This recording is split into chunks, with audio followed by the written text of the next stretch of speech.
वालेकुम।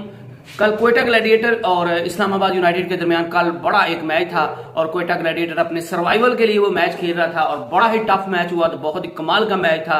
क्वेटा ग्लैडिएटर ने पहले बैटिंग में फ्लॉप होने के बाद 4 विकेट्स गिरने के बाद उसके बाद क्वेटा में नजीबुल्लाह ज़दरान और जो थे मोहम्मद नवाज और उमर अकमल की कमाल की इनिंग्स की बदौलत जो है वो जो एक फाइटेबल स्कोर पर तक पहुंच सकी क्वेटा ग्लैडिएटर। उसके बाद जब क्वेटा ग्लैडिएटर बॉलिंग करने के लिए आई तो इस्लामाबाद यूनाइटेड के ओपनर्स और खासकर मनरो ने जिस तरह उनकी कल फेंटा लगाया उनको क्वेटा ग्लैडिएटर के बॉलर्स को, तो लग यही रहा था कि बिल्कुल जो है वो इस्लामाबाद यूनाइटेड के लिए इजी हो जाएगा इस रन को चेज करने के लिए।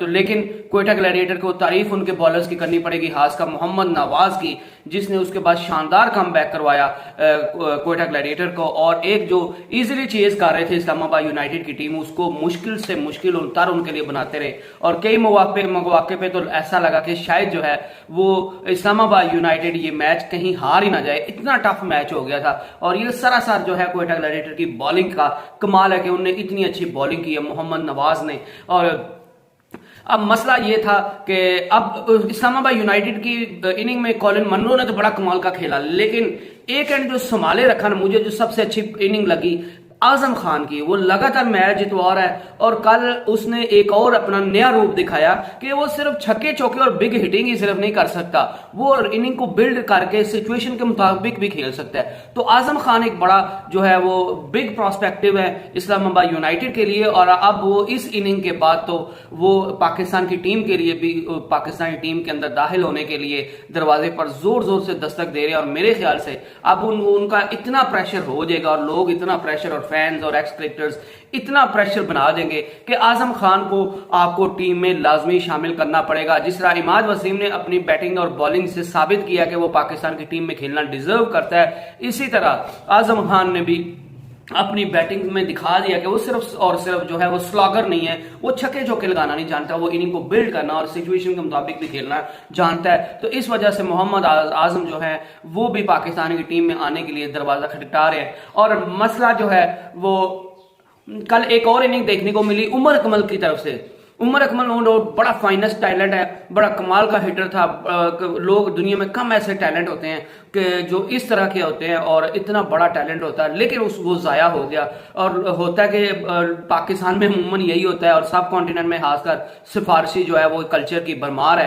तो होता ये है कि जो टैलेंट, जिस खिलाड़ी में टैलेंट होता है, अगर उसके पीछे कोई सिफारिश वाला नहीं है, अगर उसके पास पीछे कोई तगड़ी सामी नहीं है, तो उस टैलेंट को जाया कर दिया जाता है। लेकिन उमर अकमल एक ऐसी वाहिद मिसाल है शायद कि इतना टैलेंट होने के बावजूद और इतने मौके मिलने के बावजूद उमर अकमल का जो टैलेंट था वो फिर भी जाया हो गया। और उसमें सिर्फ और सिर्फ उमर अकमल का अपना हाथ है और उनकी अपनी जो एक्स्ट्रा फील्ड जो एक्टिविटीज है, और वो है कभी वो सोशल मीडिया पे वीडियोस बनाने लग जाते हैं, कभी वो टिकटॉक पे मशहूर होने के लिए कुछ ना कुछ करना शुरू हो जाते हैं, और कभी वो इस तरह की सरगर्मियों में मुलविस पाए जाते हैं जो गैर अखलाकी हैं या इलीगल हैं। तो उमर अकमल ने अगर कैरियर अपना तबाह किया है तो वो उमर अकमल खुद उस चीज का जिम्मेदार है। और कल उमर अकमल के ने जिस तरह की इनिंग खेली है, उन्होंने अपना स्पार्क दोबारा दिखाया। और मेरा मानना अभी भी यही है कि उमर अकमल की टीम में जगह बनती है। और अगर जो है वो अगर अपनी फिटनेस पे काम करे, अपनी जो ऑफ द फील्ड एक्टिविटीज है उनको खत्म कर दे, तो अभी भी पाकिस्तान को जो है उन जैसे प्लेयर की जरूरत है। और खासकर इंडिया में जो वर्ल्ड कप ओडीआई का होना है उसमें तो उमर अकमल की आपको हर सूरत जो है वो जरूरत पड़ेगी, क्योंकि पाकिस्तान को मिडिल ऑर्डर का मसला बन रहा है। तो एक तो आजम खान, इमाद वसीम अच्छा प्रोस्पेक्टिव है, और दूसरा जो है तीसरा ये उमर अकमल आपको अच्छा फिनिश करने वाला प्लेयर मिल सकता है अगर आप उमर अकमल जो है वो अपनी फिटनेस पे काम करते हैं और अपनी जो है वो बैटिंग पे काम करते हैं, अपनी बैटिंग की स्किल्स को मजीद निखारते हैं और ऑफ द फील्ड जो है वो उल्टी सीधी हरकतें नहीं करते। क्वेटा ग्लैडिएटर के लिए कुछ भी अच्छा नहीं हो रहा। नजीबुल्लाह ज़दरान ने भी कल बड़ी अच्छी इनिंग खेली, मोहम्मद नवाज ने भी बड़ी अच्छी इनिंग खेली, और ऐसे वक्त में खेली कि जब क्वेटा ग्लैडिएटर की पहली 4 विकेट सिर्फ 19 रन पे 4 खिलाड़ी आउट हो चुके थे, उसके बाद मोहम्मद नवाज ने इनिंग को बिल्ड किया और मुश्किल में से अपनी टीम को निकाल के ले गई। और उसमें उनके साथ बराबर का हाथ था नजीबुल्लाह ज़दरान, जिनका अफगानिस्तान से ताल्लुक है, उनने भी बड़ी कमाल की इनिंग खेली। और क्वेटा ग्लैडिएटर जो लग रहा था कि आज शायद 100 भी ना कर पाए, तो नजीबुल अजदरान और मोहम्मद नवाज और उमर अकमल की कमाल की बैटिंग की बदौलत क्वेटा ग्लैडिएटर फाइटफुल स्कोर जो है वो देने में कामयाब हो गई। क्वेटा ग्लैडिएटर के लिए अच्छी फाइट बैक करने के बाद भी कुछ नहीं बदला, वो फिर हार गया और PSL में उनका पत्ता साफ हो गया।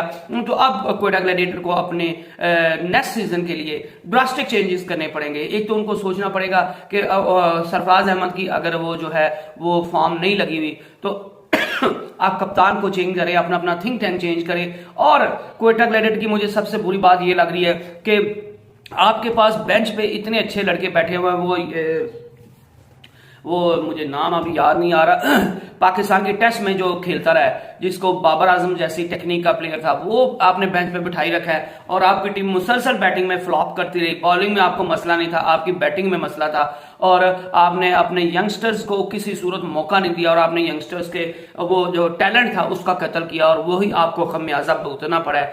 और अब क्वेटा ग्लैडिएटर को ड्रास्टिक चेंजेस करनी पड़ेंगी, कप्तान बदलें, अपना थिंक टैंक बदलें और जो है जब पिक करते हैं आप प्लेयर्स तो उसमें भी जो है वो आप अच्छे प्लेयर्स, ऐसे प्लेयर्स जो अच्छी फॉर्म में हों, बड़े नाम बेशक ना हो लेकिन अच्छी फॉर्म में हो बैटिंग में बॉलिंग में, तो आप उनको खरीदें। आप ऐसे प्लेयर ना खरीदें कि जिनका नाम बड़ा और वो दुनिया क्रिकेट की जो वैसे उनका अपने मुल्क की तरफ से उससे तो खेल चुके हों और करंट टीम में खेलना रहे हो, करंट प्लेयर होना और आप वो बड़ा नाम होने की वजह से जब उनका पीक खत्म हो गया तो आप उसको सिलेक्ट कर लें। और यही लाहौर कलंदर पहले करती थी, उनको भी इसी चीज का खमियाजा भुगतना पड़ता था और अब उनको भी समझ आ गई है। तो क्वेटा ग्लैडिएटर के लिए भी जो है वो काफी मुश्किलात हैं और क्वेटा ग्लैडिएटर ने अब वही काम शुरू कर दिया कि बड़े प्लेयर्स को पिक करो।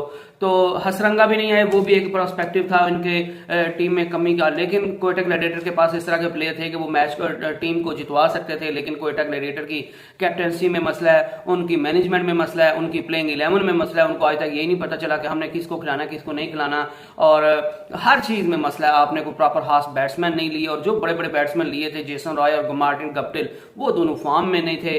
तो आपके लिए कुछ भी अच्छा नहीं हुआ। तो अब क्वेटा ग्लैडिएटर को ड्रास्टिक चेंजेस करनी पड़ेंगी और आपको हर सूरत करनी पड़ेंगी, क्योंकि जिस तरह का आपकी टीम जो है वो क्रिकेट खेलना जानती है और जिस वजह से आपकी क्वेटा ग्लैडिएटर टीम जानी जाती है अच्छी परफॉर्मेंस की, पहले 2-3 सीजन में जिस तरह का उन्होंने खेला है, तो ये इस तरह की कारकर्दगी उनसे कम से कम कोई बंदा जो है एक्सपेक्ट नहीं करता। तो क्वेटा ग्लैडिएटर को हर चीज A to Z हर चीज चेंज करनी पड़ेगी। बॉलिंग आपके पास अच्छी है और दूसरा क्वेटा ग्लैडिएटर ने अपने पांव पे कुल्हाड़ी मारी कि आपने आजम खान को रिलीज कर दिया, वो दूसरी तरफ जाके तबाही मचा रहा है। आपने साइम अयूब को पिक नहीं किया, उनको रिलीज कर दिया, वो भी दूसरी टीम्स के लिए सरदर्द बना हुआ। तो आपका पिकिंग ऑर्डर जो था, आपकी पिकिंग ही जो थी उसमें मसला था, आपने पिक के खिलाड़ी अच्छे नहीं थे किए हुए। तो क्वेटा ग्लैडिएटर को आप ड्रास्टिक चेंजेस लेने पड़ेंगे। देखते हैं कि क्वेटा ग्लैडिएटर क्या करती है, क्योंकि इस साल तो जो है क्वेटा ग्लैडिएटर का PSL खत्म हो चुका है। तो नेक्स्ट वीडियो तक stay blessed and stay tuned. Allah Hafiz.